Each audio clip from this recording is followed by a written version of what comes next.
Λοιπόν, λέγομαι Φρανκ Φανβίερε, είμαι Ολλανδός. Πρώτη φορά που ήρθα στα Κύθρα, ουσιαστικά εδώ ήταν η πρώτη επαφή με τα Κύθρα εδώ στο Καψάλι, ήταν το 1991. Ήρθαμε για διακοπές. Κάτσαμε 2 εβδομάδες, αν το θυμάμαι καλά. Μας άρεσε πάρα πολύ. Μετά πήγαμε Πελοπόννησο, αλλά μέχρι να φύγουμε είπαμε ήδη του χρόνου έρχομαστε μόνο για τα Κύθρα.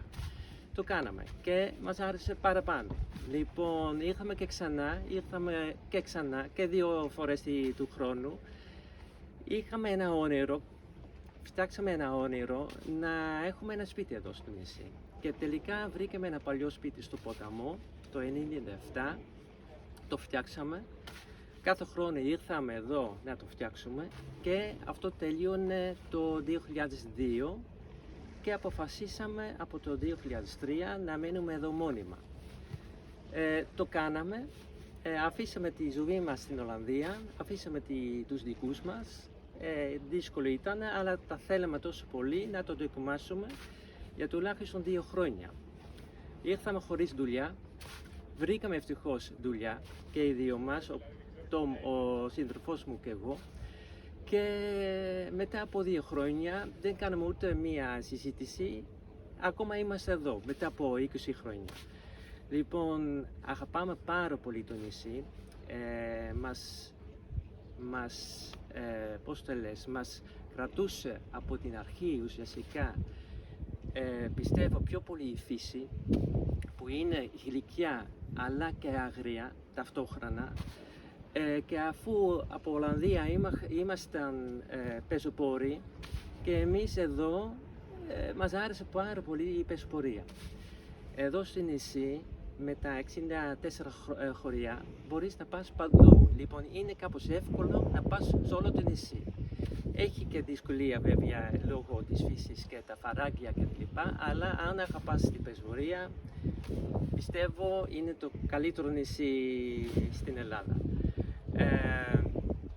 Λοιπόν, χτίσαμε τη ζωή μας εδώ με τη δουλειά μας. Στο ποταμό ήμασταν τυχεροί ότι το σπίτι που έχουμε βρίσκεται σε μια γειτονιά με ποταμίτες που ήταν πολύ και είναι πολύ φιλόξενοι. Λοιπόν, μας δώσανε την ιδέα, μας δώσανε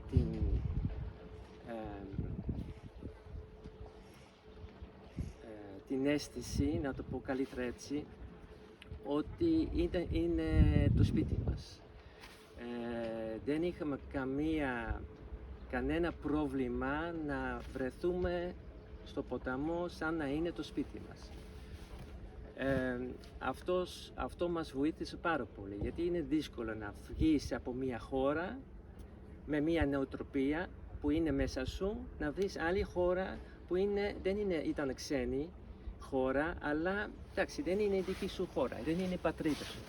Όμως εδώ τώρα μετά από 20 χρόνια πιστεύω και για το Τόμ και για μένα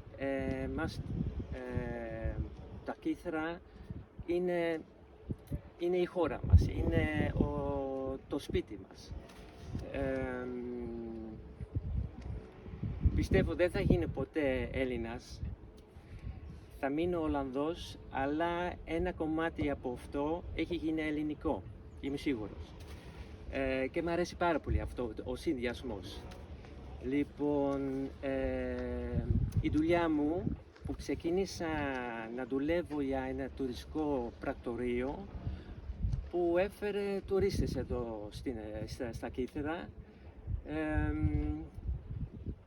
Πιο πολλοί ήρθαν αφού το νησί είναι ήρεμο, ήσυχο, πολύ αυθεντικό. Τουρισμό υπάρχει, αλλά όχι το mass tourism. Ευτυχώς αυτό δεν αλλάζει τόσο πολύ. Και εγώ ξεκίνησα αφού είχα την εμπειρία με τα μονοπάτια και τις πεζοπορίες εδώ, με ένα βιβλίο, έναν οδηγό για πεζοπορία το 2005. Το έβγαλα πρώτα στα Ολλανδικά, γιατί το πρακτορείο που δούλευα είναι Ολλανδικό πρακτορείο, και μετά μετάφρασα στα ελληνικά, γερμανικά και αγγλικά. Από το 2012 έχω ξεκινήσει το δικό μου τουριστικό γραφείο και προσφέρουμε trekkings στο νησί. Λοιπόν, ο κόσμος έρχεται στο νησί, ειδικά την Άνοιξη και το φθινόπωρο, να κάνει διαδρομές από χωριό μέχρι χωριό. Και κάθε βράδυ, κάθε 2 βραδιές κοιμούνται ή μένουν κάπου αλλού. Εμείς κάνουμε τη μεταφορά βαλίτσων κτλ. Αυτό είναι μια σεζόν που έχουμε, ας πούμε, από τον Μάρτιο μέχρι και τον Οκτώβρη. Το καλοκαίρι κάνουμε διαφορετική ξενάχεση με κόσμο. Το χειμώνα όμως δεν είχαμε πολλή δουλειά, αλλά ήθελα να δείξω με τον δικό μου τρόπο λίγο το νησί και σε ντόπιους, γιατί κατάλαβα μετά από χρόνια ότι πολλοί δεν ξέρανε καλά το νησί, μόνο από το αυτοκίνητο, αφού πήγανε σπίτι, δουλειά και πίσω. Αυτό ήτανε.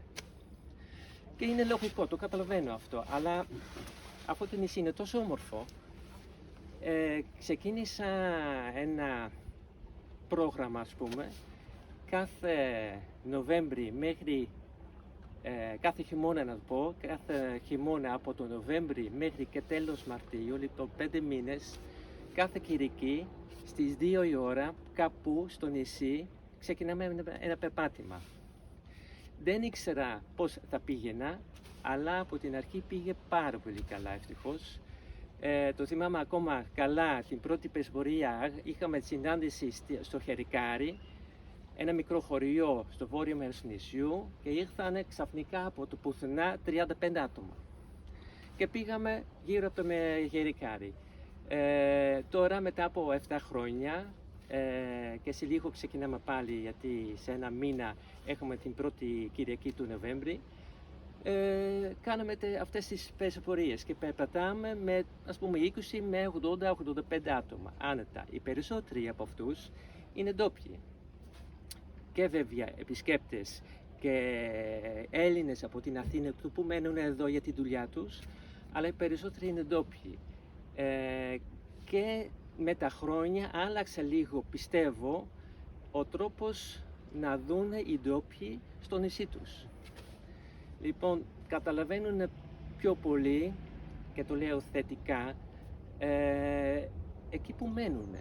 Λοιπόν, για παράδειγμα, κάποιοι που μένουν, ας πούμε, στο ποταμό Καραβά, που είναι στο βόρειο μέρος του νησιού,